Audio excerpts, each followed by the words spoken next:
Ini kisah tentang seorang kesatria pengendali api keturunan Pandawa dan ras bangsa Dewa yang di dunia wayang dikenal dengan nama Wisanggeni.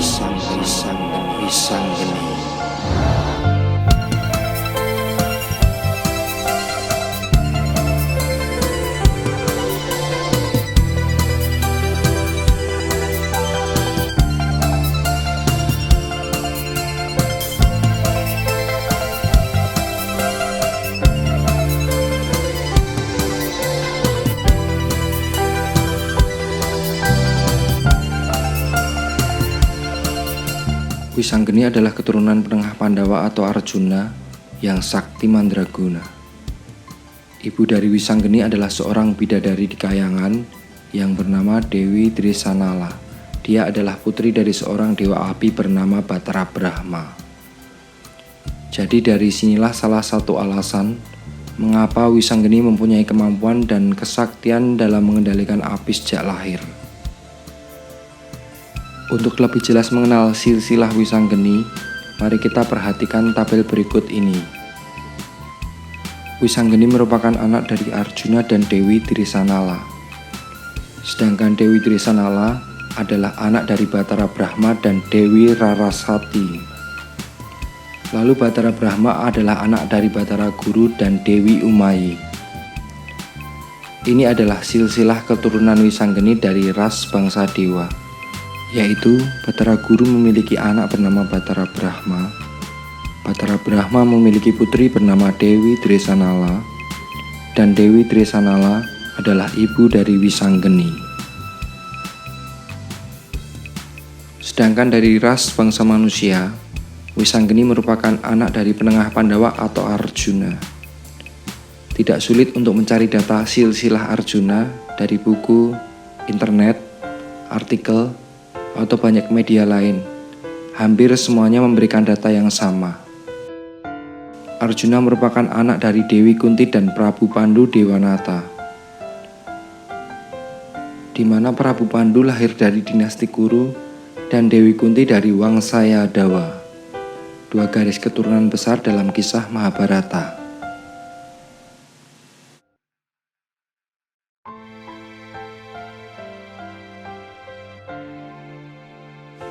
Pada umumnya, kisah tragis lahir Wisanggeni dimulai dari keinginan Dewa Asrani untuk memboyong atau memperistri Dewi Dresanala. Yang pada saat itu, Dewi Dresanala sudah merupakan istri dari Arjuna dan sedang mengandung tua.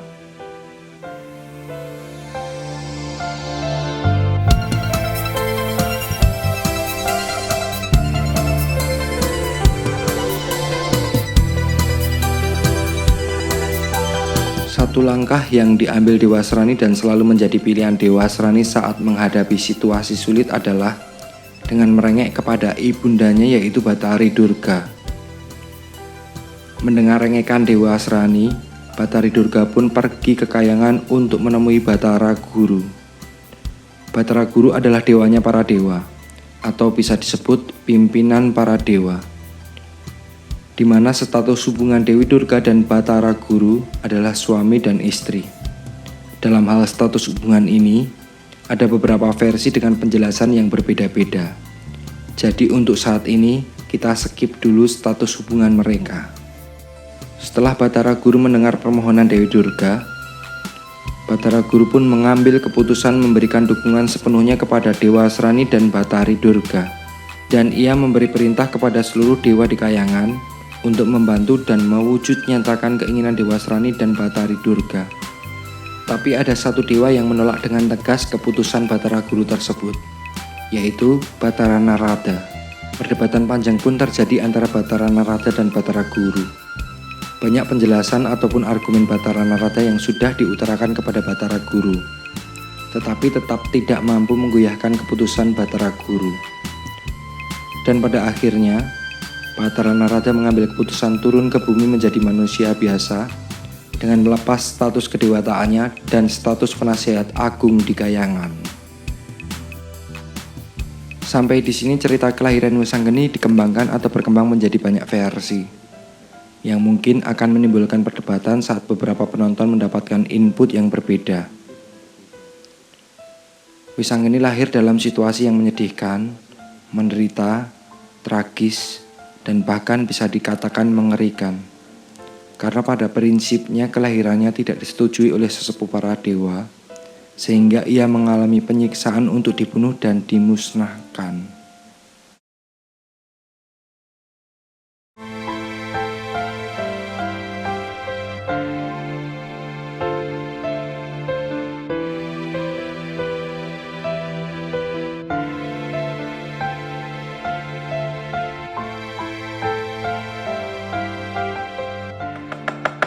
Dari Durga yen aku dirabek karo Dewa Srani aja kok nganti nyenggol kulitku.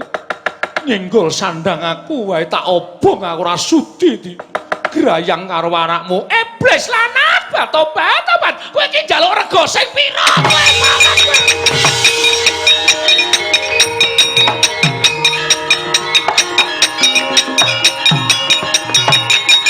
Menungso ra papan kowe iki kok karo Betari Durga.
Kepanjingan apa iki? Tak banting, tak cokot maune ora iso apa-apa ming nangis lah kok saiki iso mbrangkang piye? Ah cemplung ning kawah Candradima kuwi papan pasiksaning para titah ing nandhang dosa. Panase geni Candradima kuwi pitung panas bocah.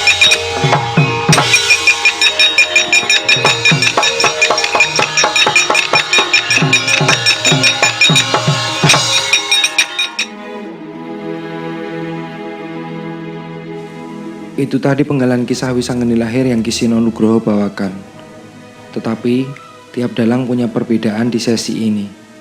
Sebagai contoh, Wisanggeni disiksa bukan oleh Bathari Durga, tetapi oleh Bathara Indra dan beberapa dewa lainnya. Dan masih banyak contoh lain yang berbeda pada sesi ini.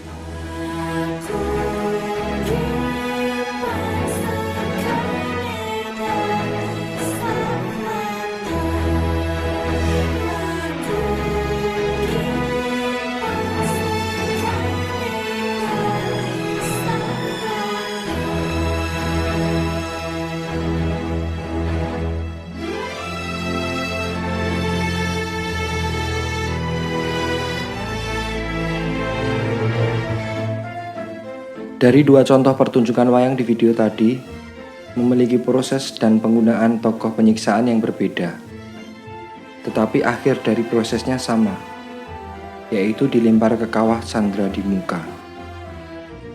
Setelah dilempar ke kawah Candra di muka, secara ajaib bayi Wisanggeni tidak mati terbakar, tetapi berubah jadi sosok Wisanggeni yang dewasa, kuat, dan sakti mandraguna. Lalu ia bertemu dengan tokoh pamomongnya, atau tokoh yang bakal jadi pembimbing di masa awal hidupnya. Banyak peluang tokoh pamomong yang digunakan oleh dalang, tetapi yang paling sering digunakan adalah Bathara Ismaya atau Semar dan Bathara Narada. Setiap tokoh pamomong yang dipilih oleh dalang akan berpengaruh pada tokoh dan alur cerita selanjutnya. Sebagai contoh perbedaan setelah sesi pertemuan ini adalah siapakah tokoh yang memberi nama Wisanggeni pada bayi ajaib ini.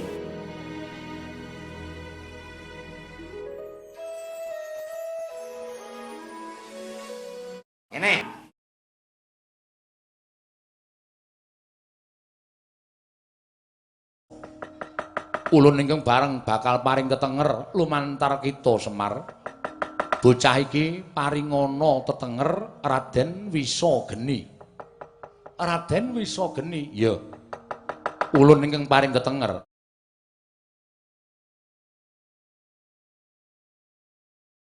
Olehmu dadi jejaka ngene iki merga kowe digodhog dening Wisaning Geni. Mula dina iki tak paringi tenger Bambang Wisanggeni. Sregsen jagat saiki. Ketiga video di atas adalah contoh perbedaan dalam pemilihan tokoh yang memberi nama kepada Wisanggeni. Nomor 1, tokoh yang digunakan Ki Mantep Sudarsono adalah Batara Narada. Nomor 2, Ki Seno Nugroho menggunakan Sang Hyang Wenang sebagai tokoh yang memberi nama kepada Wisanggeni, sekalipun tokoh pembimbingnya adalah Semar.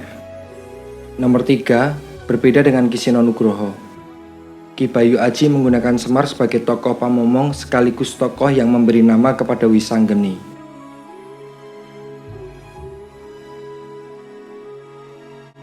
Setelah Wisanggeni mendapatkan nama, sang pamomong mengarahkan Wisanggeni untuk memburu dan memberi pelajaran kepada para dewa dengan memanfaatkan keingintahuan Wisanggeni tentang siapa orang tuanya. Wisanggeni menghajar setiap dewa yang ditemui. Setelah setiap dewa itu tidak mampu menjawab pertanyaan siapa ayah dan ibunya. Tapi tidak setiap dalang menggambarkan aksi Wisanggeni di sini dalam situasi mencekam, penuh amarah dan dendam. Ki Mantep Sudarsono menaruh tokoh Punokawan dalam proses pencarian Wisanggeni untuk mendapatkan jawaban tentang siapa ayah dan ibunya, sehingga terbentuk suasana jenaka yang sangat menghibur tanpa membuang aksi brutal Wisanggeni dan kebenciannya terhadap para dewa. Di kisah sebelumnya dari cuplikan aksi Punokawan yang jenaka, Ki Mantep Sudarsono menggunakan Batara Narada sebagai tokoh pamomong Wisanggeni, dan ia menggunakan Semar sebagai tokoh yang meredakan aksi brutal Wisanggeni dalam memburu para dewa. Dan pada akhirnya, Semarlah yang mempertemukan Wisanggeni dengan Arjuna ayahnya.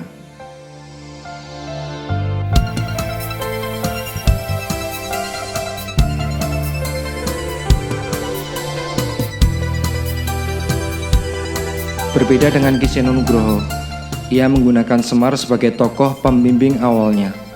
Semar mengarahkan Wisanggeni ke Kayangan untuk memburu semua dewa di sana. Dan pada akhirnya Wisanggeni bertemu dengan Batara Guru. Pertarungan pun terjadi. Semua senjata sakti Batara Guru dikeluarkan untuk memusnahkan Wisanggeni, tapi tak satu pun yang mampu melukai Wisanggeni. Hingga Batara Guru pun lari ketakutan ke bumi mencari perlindungan. Tokoh pertama yang ditemui Batara Guru adalah Krishna dan Werkudara atau Bima. Ia pun meminta perlindungan kepada mereka. Saat itu, Wisanggeni yang diikuti Semar dari jauh mampu mengejar pelarian Batara Guru hingga ia harus berhadapan dengan Krishna dan Werkudara. Karena mereka belum saling mengenal, hampir terjadi baku hantam antara mereka. Tetapi sebelum itu terjadi, Semar muncul memberi penjelasan kepada mereka semua dan kembali menyuruh Wisanggeni untuk mengejar Batara Guru. Dalam pelarian Batara Guru, ia akhirnya bertemu dengan Batara Narada yang saat itu sedang bersama Arjuna. Batara Guru pun meminta perlindungan kepada mereka. Sesaat kemudian datanglah Wisanggeni. Singkat cerita, Narada mempertemukan Wisanggeni dengan ayahnya Arjuna.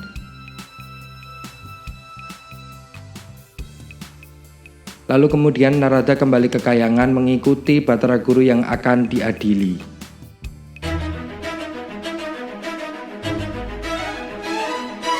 Saat saya menyadari banyak versi tentang tokoh Wisanggeni di masa lahirnya, saya mulai bertanya, sebenarnya siapa yang salah dan benar? Saya berusaha mencari di berbagai media baik offline ataupun online. Dan dari beberapa penjelasan membuat saya mengerti bahwa semuanya tidak ada yang salah. Sebuah artikel di kompas.com ini sepertinya mampu menjelaskan jawaban dari pertanyaan itu. Judul artikelnya adalah Mengenal Lebih Dekat Sosok Wisanggeni. Perhatikan baik-baik sedikit penjelasan sosok Wisanggeni di artikel ini. Atau jika Anda ingin lebih jelas, silahkan kunjungi web tersebut. Di artikel ini ditulis, Wisanggeni sebenarnya bukan tokoh yang ada dalam kitab Mahabharata. Ia merupakan tokoh buatan pujangga Jawa. Kisah hidupnya yang dikisahkan sangat sedikit, meliputi 4 tahap, lahir, bersosialisasi atau krida, menikah, dan meninggal. Wisanggeni itu tidak ada dalam kitab Mahabharata, jadi dia tokoh buatan papar dalang wayang kulit Ki Sambowo. Oleh sebab itu, kisah Wisanggeni dalam permainan wayang dapat diramu. Ki Sambowo sendiri bersama dalang wayang golek Ki Apep telah meramu kisah Wisanggeni versi mereka. Menurut keduanya, hal ini sah asal tetap pada pakemnya. Kisah Wisanggeni susah dimainkan bagi mereka yang malas mikir. Tapi bagi yang mau mikir, ini malah menarik, karena bisa mengembangkan cerita sendiri, jelas Ki Sambowo. Dari artikel itu saya menarik kesimpulan bahwa setiap perbedaan yang muncul dari beberapa dalang tidaklah salah, melainkan itu adalah wujud kreativitas dan kerja keras para dalang Indonesia untuk menciptakan alur cerita yang menarik untuk ditonton dan dinikmati. Jadi menurut saya, kita patut bersyukur kepada setiap dalang di Indonesia atas usaha mereka untuk mengkreasikan atau mengembangkan tokoh-tokoh seperti Wisanggeni, sehingga keberadaan tokoh ini tidak hilang di telan zaman dan tetap memiliki daya tarik untuk menjadi hiburan atau bahkan mungkin jadi teladan.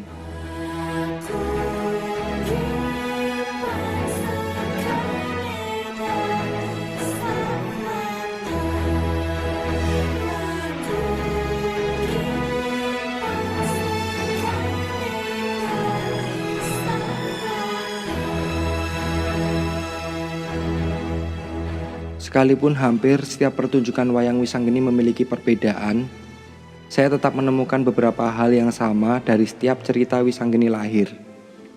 Dan mungkin inilah yang bisa disebut pakem dari setiap pengembangan alur cerita Wisanggeni.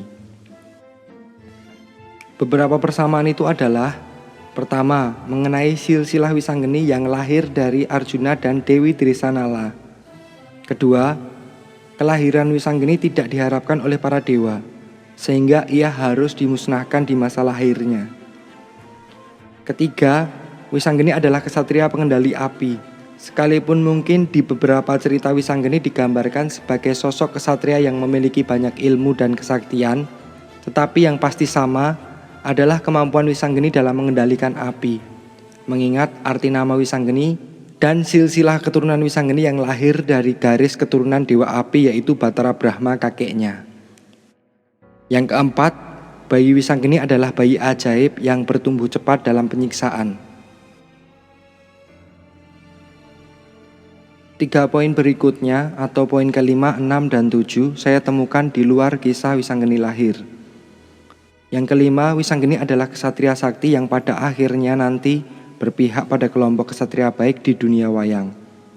6. Wisanggeni tidak pernah menggunakan bahasa Jawa halus atau kromo inggil. 7. Wisanggeni mati sebelum Baratayuda dimulai.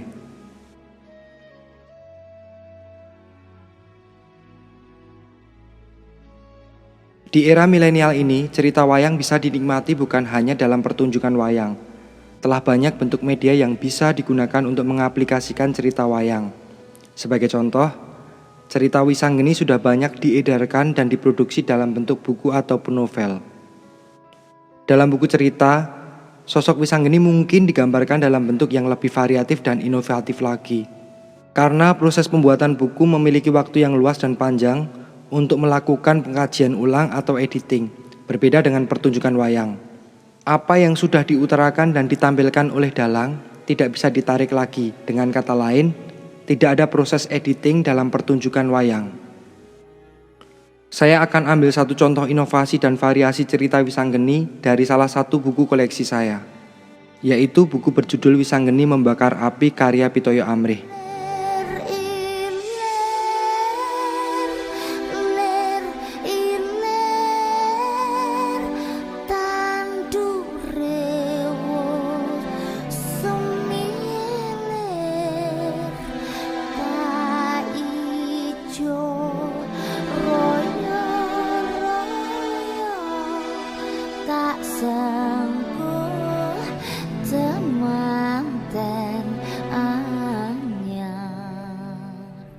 Di opening video ini tadi, saya menyisipkan kata-kata yang ada pada buku itu. Banyak perbedaan yang dimunculkan dalam buku ini, tapi dalam pengembangannya tetap tidak meninggalkan beberapa hal yang sudah kita ulas tadi. Sedikit saya akan menggambarkan isi buku Wisanggeni Membakar Api tersebut. Problema lahir Wisanggeni bukan hanya didorong dari kecemburuan Dewa Srani, tetapi dari dorongan Batara Guru untuk mempertahankan wibawa para dewa. Benih bayi yang ada dalam kandungan Dewi Dresanala dianggap akan memengaruhi kredibilitas, kewibawaan, ataupun tatanan di kayangan. Karena bayi yang ada dalam kandungan Dewi Dresanala bukan bayi yang secara utuh lahir dari keturunan bangsa dewa, tetapi bercampur dengan darah manusia. Hal inilah yang membuat Batara Guru memberi perintah kepada Batara Brahma untuk memusnahkan bayi itu. Tetapi sosok Dewa Srani dan Batari Durga tetap ada sebagai sosok antagonis yang menginginkan kematian bayi Wisanggeni dengan alasan yang sama seperti pada umumnya di pertunjukan wayang. Jadi di buku ini, bayi Wisanggeni diburu dua kelompok dengan alasan yang berbeda. Sedangkan dalam cerita wayang yang kita ketahui, dua kelompok itu adalah satu komplotan dengan satu alasan yang sama.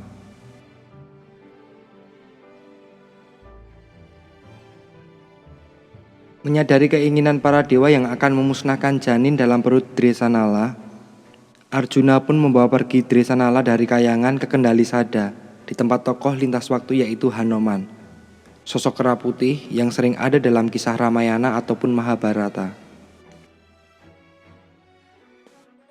Singkat cerita, Wisanggeni lahir dan membakar banyak hal di pertapaan Resi Hanoman.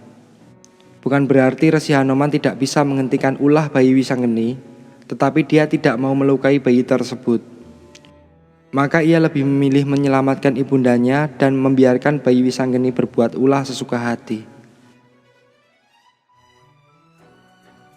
Dari situ semua alur cerita dan tokoh berubah. Sebagai contoh, yang memberi nama Wisanggeni bukan Semar, Hyang Wenang, ataupun Batara Narada, tetapi sosok dewa laut bernama Baruna dan Antaboga. Yang menarik dari buku ini adalah ia melibatkan banyak tokoh superhero di dunia wayang selain Hanoman, yaitu Gatotkaca, Antareja, dan tokoh eksentrik Antaséna dan masih banyak lagi. Sampai di sini saya berharap mampu memberikan jawaban atas segala bentuk polemik ataupun perdebatan yang sering muncul di antara pecinta dunia wayang tentang sosok istimewa yaitu Raden Wisanggeni. Tidak ada yang bisa dianggap salah ataupun benar selama dalam setiap variasi ataupun inovasi sosok ini dilahirkan dari rahim Dresanala dan memiliki kemampuan mengendalikan api. Satu hal yang pasti, dari semua bentuk kreasi tokoh Wisanggeni, keberadaannya membuat saya semakin mencintai kesenian wayang pada khususnya dan seni budaya Indonesia pada umumnya. Semoga apa yang saya coretkan di sini bermanfaat buat banyak orang dan semakin menambah wawasan kita tentang indah dan kayanya seni dan budaya di negeri ini. Saya tahu pasti, pengetahuan saya tentang tokoh ini tidak lengkap ataupun sempurna. Jadi sebelumnya saya meminta maaf jika ada kesalahan dalam video ini. Sekali lagi saya ucapkan terima kasih. Semoga Tuhan masih memberi waktu dan kemampuan kepada saya untuk mengulas tokoh-tokoh menarik di dunia wayang. Sampai jumpa lagi dan terima kasih.